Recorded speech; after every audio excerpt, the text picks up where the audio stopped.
Cuando buscas algo en Internet, lo más normal es que te vayas a Google directamente. Es el buscador más usado y hasta se ha convertido en un verbo que seguro que has usado alguna vez. ¿No sabes qué es tal cosa? Googlealo. Pero el mundo es muy grande y hay más plataformas además de Google. Por eso, si estás pensando en una estrategia de marketing internacional, deberías empezar a relacionarte con otros buscadores.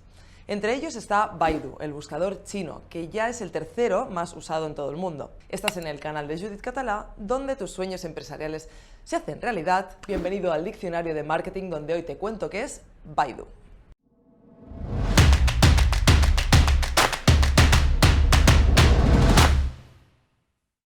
Baidu es, al igual que Google, una gran empresa. Su sede central está en China, pero tiene oficinas por medio mundo.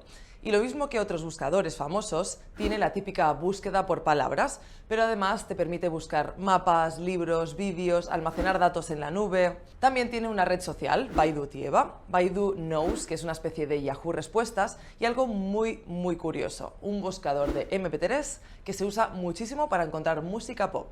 Por supuesto, en Baidu también hay una plataforma de anuncios, lo que para nosotros sería Google Ads, y de hecho funcionan de forma muy semejante. La principal diferencia de Baidu con cualquier otro buscador es que para trabajar con ellos tienes que pedir un permiso al gobierno chino. Necesitas una licencia de publicación de contenidos específica y eso, a los que estamos acostumbrados al Internet sin fronteras, nos chirría un poco. Precisamente una de las mayores críticas que se le pueden hacer a Baidu es la censura china, que nos puede perjudicar seriamente en las búsquedas. Aunque sea una empresa privada, se le ha acusado de ser un instrumento de control estatal. Hay que tenerlo muy en cuenta, por ejemplo, en el SEO, ya que como uses alguna palabra prohibida, ¡zas!, te desindexa sin contemplaciones. Si eres capaz de lidiar con esta peculiaridad, es muy posible que puedas sacarle partido. Piensa que ahí hay un mercado potencial brutal. El 77% de los chinos usa Baidu frente a otros buscadores y la empresa tiene planes de expansión por toda Asia.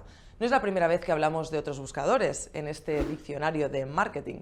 Por ejemplo, en otro vídeo ya te conté que era Yandex, el buscador ruso.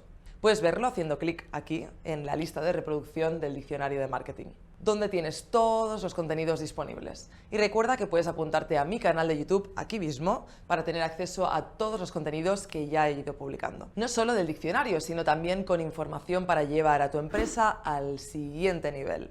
En el próximo vídeo volveré a las métricas, que hace semanas que no hablo de eso en el diccionario. ¿Lo echabas de menos? En solo 7 días te cuento qué es CPL. Hasta entonces, muchos éxitos. La única diferencia es que Baidu... ¿Cómo? Me lo he inventado. ¿Cómo lo he hecho? ¿Qué tal el estreno de la nueva cámara? ¡Súper bien! Ya no tengo que ir dándole el play al móvil, al rec y... Muy bien. Exacto. Que antes éramos un poco chapucillas, teníamos la cámara y el audio en el móvil. Y entonces utilizábamos la claqueta que ahora se quedará de adorno.